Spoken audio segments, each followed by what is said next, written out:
The laboratory door was closed. The stranger was standing a foot or two away from it. I was further within the room, and was subjecting him to as keen a scrutiny as circumstances permitted.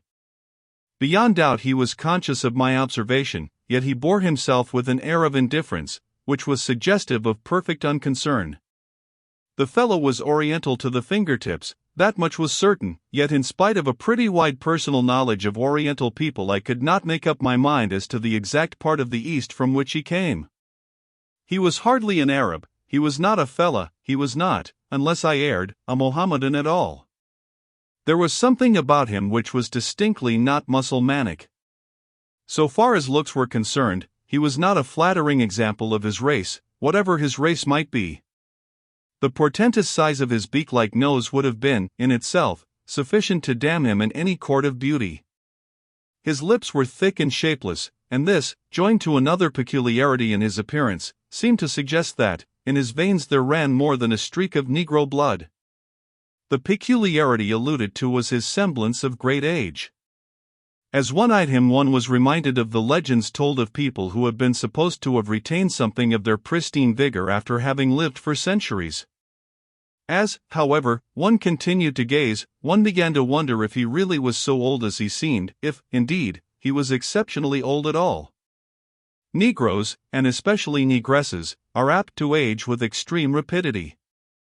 Among colored folk one sometimes encounters women whose faces seem to have been lined by the passage of centuries, yet whose actual tale of years would entitle them to regard themselves, here in England, as in the prime of life.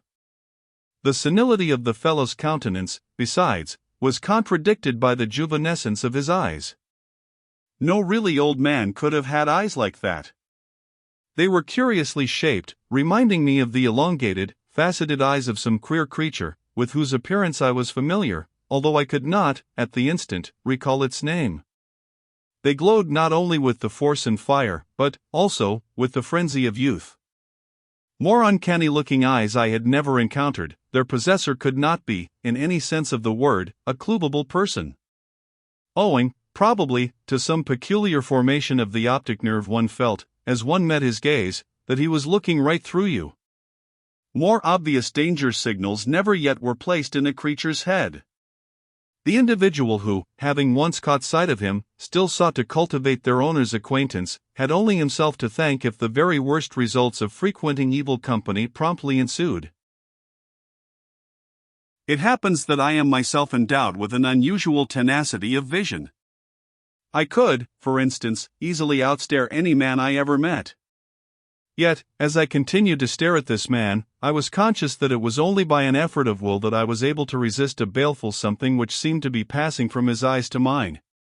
It might have been imagination, but, in that sense, I am not an imaginative man, and, if it was imagination of an unpleasantly vivid kind. I could understand how, in the case of a nervous, or a sensitive temperament, the fellow might exercise, by means of the peculiar quality of his glance alone, an influence of a most disastrous sort, which given an appropriate subject in the manifestation of its power might approach almost to the supernatural. If ever man was endowed with the traditional evil eye, in which Italians, among modern nations, are such profound believers, it was he. When we had stared at each other for, I dare say, quite 5 minutes, I began to think I had had about enough of it. So, by way of breaking the ice, I put to him a question. May I ask how you found your way into my backyard? He did not reply in words, but, raising his hands, he lowered them, palms downward, with a gesture which was peculiarly Oriental. Indeed, is that so? Your meaning may be lucidity itself to you, but, for my benefit, perhaps you would not mind translating it into words. Once more I ask, how did you find your way into my backyard? Again nothing but the gesture. Possibly you are not sufficiently acquainted with English manners and customs to be aware that you have placed yourself within reach of the pains and penalties of the law. Were I to call in the police, you would find yourself in an awkward situation, and, unless you are presently more explanatory, called in they will be. By way of answer he indulged in a distortion of the countenance which might have been meant for a smile, and which seemed to suggest that he regarded the police with a contempt which was too great for words. Why do you laugh? Do you think that being threatened with the police is a joke? You are not likely to find it so. Have you suddenly been bereft of the use of your tongue? He proved that he had not by using it. I have still the use of my tongue. That, at least, is something. Perhaps, since the subject of how you got into my backyard seems to be a delicate one, you will tell me why you got there. You know why I have come. Pardon me if I appear to flatly contradict you, but that is precisely what I do not know. You do know. Do I? Then, in that case, I presume that you are here for the reason which appears upon the surface, to commit a felony.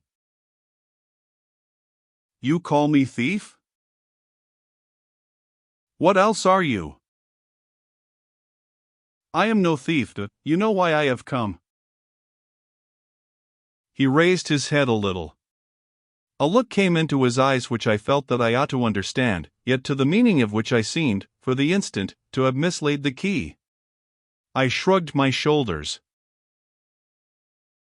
I have come because you wanted me. Because I wanted you, on my word, that's sublime. All night you have wanted me, do I not know? When she talked to you of him, and the blood boiled in your veins, when he spoke, and all the people listened, and you hated him, because he had honor in her eyes. I was startled. Either he meant what it appeared incredible that he could mean, or there was confusion somewhere. Take my advice, my friend, and don't try to come the bunco steerer over me. I'm a bit in that line myself, you know. This time the score was mine. He was puzzled. I know not what you talk of. In that case, we're equal. I know not what you talk of either. His manner, for him, was childlike and bland. What is it you do not know? This morning did I not say, if you want me, then I come? I fancy I have some faint recollection of your being so good as to say something of the kind, but where's the application? Do you not feel for him the same as I? Who's the him? Paul Lessingham. It was spoken quietly, but with a degree of, to put it gently, spitefulness which showed that at least the will to do the apostle harm would not be lacking.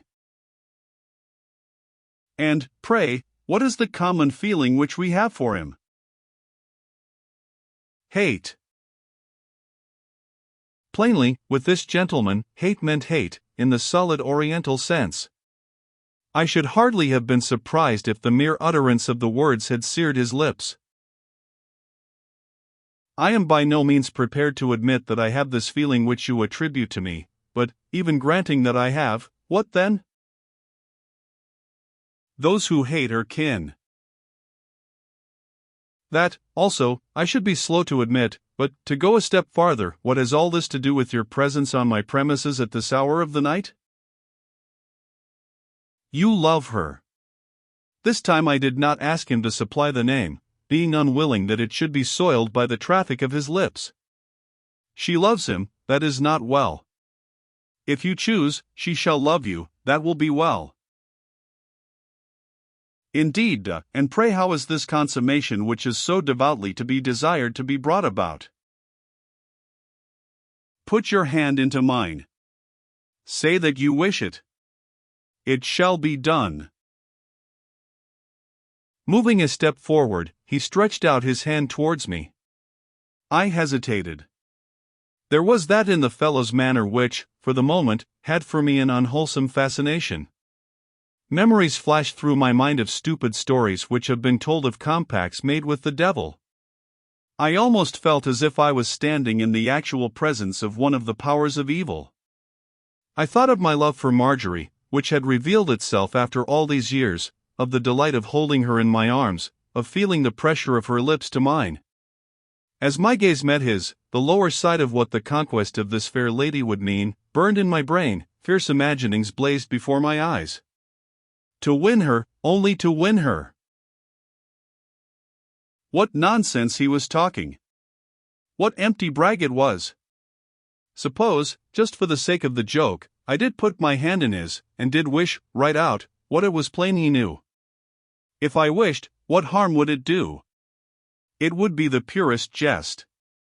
Out of his own mouth he would be confounded, for it was certain that nothing would come of it. Why should I not do it then? I would act on his suggestion, I would carry the thing right through. Already I was advancing towards him, when I stopped. I don't know why. On the instant, my thoughts went off at a tangent.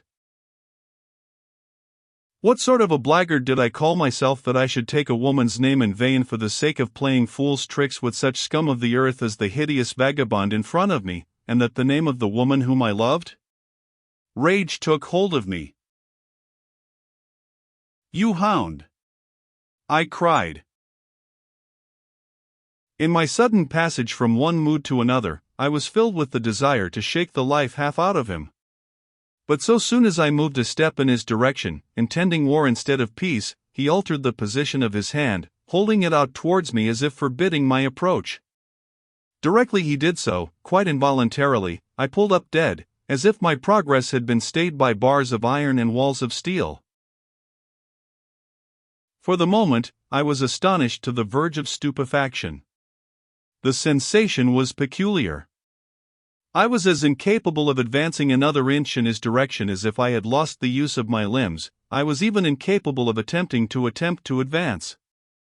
At first I could only stare and gape. Presently I began to have an inkling of what had happened.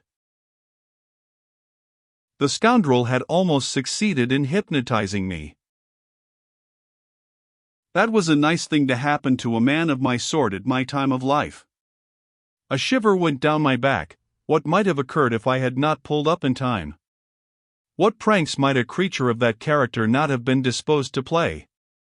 It was the old story of the peril of playing with edged tools. I had made the dangerous mistake of underrating the enemy's strength. Evidently, in his own line, the fellow was altogether something out of the usual way. I believe that even as it was he thought he had me. As I turned away, and leaned against the table at my back, I fancy that he shivered, as if this proof of my being still my own master was unexpected. I was silent. It took some seconds to enable me to recover from the shock of the discovery of the peril in which I had been standing. Then I resolved that I would endeavor to do something which should make me equal to this gentleman of many talents. Take my advice, my friend, and don't attempt to play that hanky-panky off onto me again. I don't know what you talk of. Don't lie to me, or I'll burn you into ashes. Behind me was an electrical machine, giving an 18-inch spark. It was set in motion by a lever fitted into the table, which I could easily reach from where I sat. As I spoke, the visitor was treated to a little exhibition of electricity. The change in his bearing was amusing. He shook with terror. He salaamed down to the ground. My lord, have mercy, oh my lord. Then you be careful, that's all. You may suppose yourself to be something of a magician, but it happens, unfortunately for you, that I can do a bit in that line myself. Perhaps I'm a trifle better at the game than you are. Especially as you have ventured into my stronghold, which contains magic enough to make a show of 100,000 such as you. Taking down a bottle from a shelf, I sprinkled a drop or two of its contents on the floor. Immediately flames arose, accompanied by a blinding vapor. It was a sufficiently simple illustration of one of the qualities of phosphorus bromide, but its effect upon my visitor was as startling as it was unexpected. If I could believe the evidence of my own eyesight, in the very act of giving utterance to a scream of terror he disappeared. How, or why, or whither, there was nothing to show. In his place, where he had been standing, there seemed to be a dim object of some sort in a state of frenzied agitation on the floor. The phosphorescent vapor was confusing, the lights appeared to be suddenly burning low, before I had sense enough to go and see if there was anything there, and, if so, what. The flames had vanished, the man himself had reappeared, and, prostrated on his knees, was salaaming in a condition of abject terror. "My lord! My lord," he whined. "I entreat you, my lord, to use me as your slave." "I'll use you as my slave." Whether he or I was the more agitated it would have been difficult to say, but, at least, it would not have done to betray my feelings as he did his. "Stand up." He stood up. I eyed him as he did with an interest which, so far as I was concerned, was of a distinctly new and original sort. Whether or not I had been the victim of an ocular delusion I could not be sure. It was incredible to suppose that he could have disappeared as he had seemed to disappear. It was also incredible that I could have imagined his disappearance. If the thing had been a trick, I had not the faintest notion how it had been worked, and, if it was not a trick, then what was it? Was it something new in scientific marvels? Could he give me as much instruction in the qualities of unknown forces as I could him? In the meanwhile he stood in an attitude of complete submission, with downcast eyes, and hands crossed upon his breast. I started to cross-examine him. "I am going to ask you some questions. So long as you answer them promptly, truthfully, you will be safe. Otherwise you had best beware." "Ask, O my lord." "What is the nature of your objection to Mr. Lessingham?" "Revenge." "What has he done to you that you should wish to be revenged on him?" "It is the feud of the innocent blood." "What do you mean by that?" "On his hands is the blood of my kin. It cries aloud for vengeance." "Who has he killed?" "That, my lord, is for me, and for him." "I see that. Am I to understand that you do not choose to answer me, and that I am again to use my magic?" I saw that he quivered. "My lord, he has spilled the blood of her who has lain upon his breast." I hesitated. What he meant appeared clear enough. Perhaps it would be as well not to press for further details. The words pointed to what it might be courteous to call an Eastern romance, though it was hard to conceive of the apostle figuring as the hero of such a theme. It was the old tale retold, that to the life of every man there is a background, that it is precisely in the unlikeliest cases that the background's darkest. What would that penny plain and tuppence-colored bogey, the nonconformist conscience, make of such a story if it were blazoned through the land? Would Paul not come down with a run? Spilling blood is a figure of speech, pretty, perhaps, but vague. If you mean that Mr. Lessingham has been killing someone, your surest and most effectual revenge would be gained by an appeal to the law. What has the Englishman's law to do with me? If you can prove that he has been guilty of murder, it would have a great deal to do with you. I assure you that at any rate, in that sense, the Englishman's law is no respecter of persons. Show him to be guilty, and it would hang Paul Lessingham as indifferently, and as cheerfully, as it would hang Bill Brown. Is that so? It is so, as, if you choose, you will be easily able to prove to your own entire satisfaction. He had raised his head, and was looking at something which he seemed to see in front of him with a maleficent glare in his sensitive eyes which it was not nice to see. He would be shamed?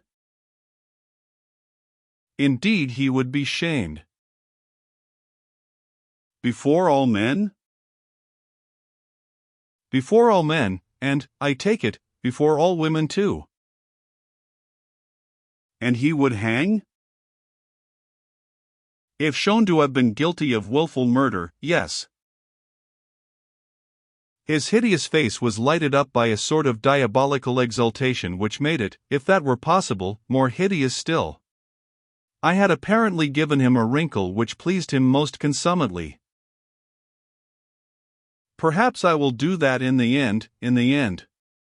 He opened his eyes to their widest limits, then shut them tight, as if to gloat on the picture which his fancy painted. Then reopened them. In the meantime I will have vengeance in my own fashion. He knows already that the avenger is upon him, he has good reason to know it. And through the days and the nights the knowledge shall be with him still, and it shall be to him as the bitterness of death, aye, of many deaths. For he will know that escape there is none, and that for him there shall be no more sun in the sky, and that the terror shall be with him by night and by day, at his rising up and at his lying down, wherever his eyes shall turn it shall be there. Yet, behold, the sap and the juice of my vengeance is in this, in that though he shall be very sure that the days that are as the days of his death, yet shall he know that the death, the great death, is coming, and shall be on him when I will. The fellow spoke like an inspired maniac. If he meant half what he said, and if he did not, then his looks and his tones belied him, then a promising future bade fair to be in store for Mr. Lessingham, and, also, circumstances being as they were, for Marjorie. It was this latter reflection which gave me pause.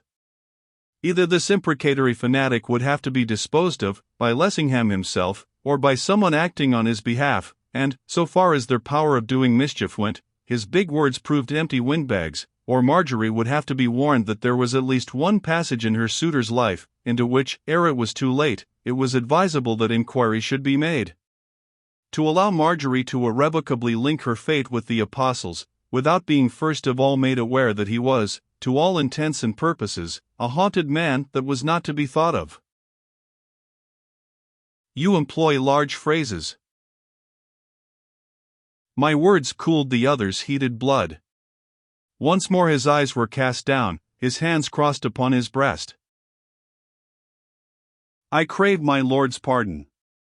My wound is ever new. By the way, what was the secret history, this morning, of that little incident of the cockroach? He glanced up quickly. Cockroach, I know not what you say. Well, was it Beetle, then? Beetle. He seemed, all at once, to have lost his voice. The word was gasped. After you went we found, upon a sheet of paper, a capitally executed drawing of a beetle, which, I fancy, you must have left behind you, Scarabaeus sacer, wasn't it? I know not what you talk of. Its discovery seemed to have quite a singular effect on Mr. Lessingham. Now, why was that? I know nothing. Oh yes you do, and, before you go, I mean to know something too. The man was trembling, looking this way and that, showing signs of marked discomfiture. That there was something about that ancient scarab, which figures so largely in the still unraveled tangles of the Egyptian mythologies, and the effect which the mere sight of its cartouch, for the drawing had resembled something of the kind, had had on such a seasoned vessel as Paul Lessingham, which might be well worth my finding out, I felt convinced. The man's demeanor, on my recurring to the matter, told its own plain tale. I made up my mind, if possible, to probe the business to the bottom, then and there. Listen to me, my friend. I am a plain man, and I use plain speech. It's a kind of hobby I have. You will give me the information I require, and that at once, or I will pit my magic against yours, in which case I think it extremely probable that you will come off worst from the encounter. I reached out for the lever, and the exhibition of electricity recommenced. Immediately his tremors were redoubled. My lord, I know not of what you talk. None of your lies for me to tell me why, at the sight of the thing on that sheet of paper, Paul Lessingham went green and yellow. Ask him, my lord. Probably, later on, that is what I shall do. In the meantime, I am asking you. Answer, or look out for squalls. The electrical exhibition was going on. He was glaring at it as if he wished that it would stop. As if ashamed of his cowardice, plainly, on a sudden, he made a desperate effort to get the better of his fears, and succeeded better than I had expected or desired. He drew himself up with what, in him, amounted to an air of dignity. "I am a child of Isis." It struck me that he made this remark, not so much to impress me, as with a view of elevating his own low spirits. "Are you, then? In that case, I regret that I am unable to congratulate the lady on her offspring." When I said that, a ring came into his voice which I had not heard before. "Silence, you know not of what you speak. I warn you, as I warned Paul Lessingham, be careful not to go too far. Be not like him, heed my warning." What is it I am being warned against? The beetle. Yes, the beetle. Were I upon oath, and this statement being made, in the presence of witnesses, say, in a solicitor's office, I standing in fear of pains and penalties, I think that, at this point, I should leave the paper blank.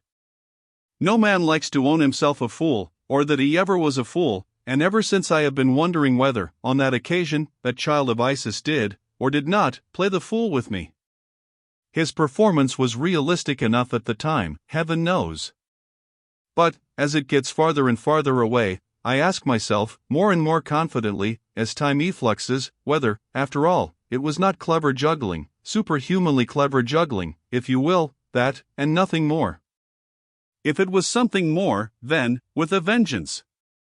There is more in heaven and earth than is dreamed of in our philosophy. The mere possibility opens vistas which the sane mind fears to contemplate.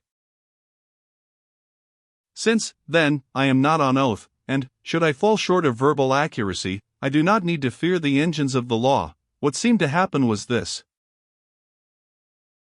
He was standing within about 10 feet of where I leaned against the edge of the table.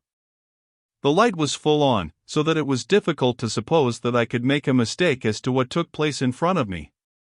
As he replied to my mocking allusion to the beetle by echoing my own words, he vanished, or, rather, I saw him taking a different shape before my eyes. His loose draperies all fell off him, and, as they were in the very act of falling, there issued, or there seemed to issue out of them, a monstrous creature of the beetle tribe. The man himself was gone. On the point of size I wish to make myself clear. My impression, when I saw it first, was that it was as large as the man had been, and that it was, in some way, standing up on end, the legs towards me. But, the moment it came in view, it began to dwindle, and that so rapidly that, in a couple of seconds at most, a little heap of drapery was lying on the floor, on which was a truly astonishing example of the coleoptera. It appeared to be a beetle. It was, perhaps, 6 or 7 inches high, and about a foot in length. Its scales were of a vivid golden green. I could distinctly see where the wings were sheathed along the back, and, as they seemed to be slightly agitated, I looked, every moment, to see them opened, and the thing take wing. I was so astonished, as who would not have been, that for an appreciable space of time I was practically in a state of stupefaction. I could do nothing but stare. I was acquainted with the legendary transmigrations of Isis, and with the story of the beetle which issues from the woman's womb through all eternity, and with the other pretty tales, but this, of which I was an actual spectator, was something new, even in legends. If the man, with whom I had just been speaking, was gone, where had he gone to? If this glittering creature was there, in his stead, whence had it come? I do protest this much, that, after the first shock of surprise had passed, I retained my presence of mind. I felt as an investigator might feel, who has stumbled, haphazard, on some astounding, some epoch-making, discovery. I was conscious that I should have to make the best use of my mental faculties if I was to take full advantage of so astonishing an accident. I kept my glance riveted on the creature, with the idea of photographing it on my brain. I believe that if it were possible to take a retinal print, which it someday will be, you would have a perfect picture of what it was I saw. Beyond doubt it was a lamellicorn, one of the Copridae. With the one exception of its monstrous size, there were the characteristics in plain view: the convex body, the large head, the projecting clypeus. More, its smooth head and throat seemed to suggest that it was a female. Equally beyond a doubt, apart from its size, there were unusual features present too. The eyes were not only unwontedly conspicuous, they gleamed as if they were lighted by internal flames. In some indescribable fashion they reminded me of my vanished visitor. The coloring was superb, and the creature appeared to have the chameleon-like faculty of lightening and darkening the shades at will. Its not least curious feature was its restlessness. It was in a state of continual agitation, and, as if it resented my inspection, the more I looked at it the more its agitation grew. As I have said, I expected every moment to see it take wing and circle through the air. All the while I was casting about in my mind as to what means I could use to effect its capture. I did think of killing it, and, on the whole, I rather wished that I had at any rate attempted slaughter. There were dozens of things, lying ready to my hand, any one of which would have severely tried its constitution, but, on the spur of the moment, the only method of taking it alive which occurred to me was to pop over it a big tin canister which had contained soda lime. This canister was on the floor to my left. I moved towards it, as nonchalantly as I could, keeping an eye on that shining wonder all the time. Directly I moved, its agitation perceptibly increased. It was, so to speak, all one whir of tremblement. It scintillated, as if its colored scales had been so many prisms. It began to unsheath its wings, as if it had finally decided that it would make use of them. Picking up the tin, disembarrassing it of its lid, I sprang towards my intended victim. Its wings opened wide. Obviously it was about to rise, but it was too late. Before it had cleared the ground, the tin was over it. It remained over it, however, for an instant only. I had stumbled, in my haste, and, in my effort to save myself from falling face foremost onto the floor, I was compelled to remove my hands from the tin. Before I was able to replace them, the tin was sent flying, and, while I was still partially recumbent, within 18 inches of me, that beetle swelled and swelled, until it had assumed its former portentous dimensions, when, as it seemed, it was enveloped by a human shape, and in less time than no time, there stood in front of me, naked from top to toe, my truly versatile Oriental friend. One startling fact nudity revealed, that I had been egregiously mistaken on the question of sex. My visitor was not a man, but a woman, and, judging from the brief glimpse which I had of her body, by no means old or ill-shaped either. If that transformation was not a bewildering one, then 2 and 2 make 5. The most level-headed scientist would temporarily have lost his mental equipoise on witnessing such a quick change as that. Within a span or two of his own nose I was not only witless, I was breathless too. I could only gape. And, while I gaped, the woman, stooping down, picking up her draperies, began to huddle them on her anyhow, and, also, to skedaddle towards the door which led into the yard. When I observed this last maneuver, to some extent I did rise to the requirements of the situation. Leaping up, I rushed to stay her flight. "Stop!"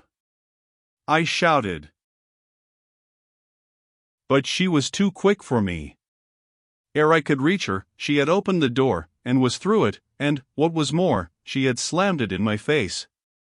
In my excitement, I did some fumbling with the handle. When, in my turn, I was in the yard, she was out of sight. I did fancy I saw a dim form disappearing over the wall at the further side, and I made for it as fast as I knew how.